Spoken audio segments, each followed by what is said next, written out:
Hey everybody, it's Jessica Stortz with Stortz Wellness and an independent Shaklee distributor, and I'm here today to show you how to make an egg bake. People keep asking me how I make my egg bake, and honestly I don't really have a recipe because it depends on what I have on hand and what we want in it.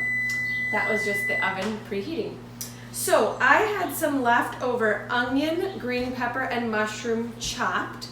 And so that's what I'm going to use, along with some ham that I diced up, and it's a little wet because I was defrosting it. I kept it in the freezer after Easter. So you can do this with like feta cheese, olives, tomatoes, spinach, all fresh, just chopped, whatever you want and however much you want. So I do a 9x9, or I guess this is an 8x8 pan. You could do 9x9 too. And I sprayed it with some olive oil cooking spray. And all I'm going to do is take these toppings, I like lots of them, and put them into this dish.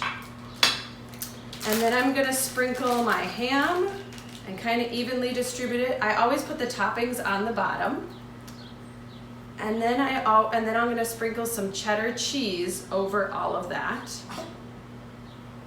You can also add additional cheddar cheese on top if you'd like.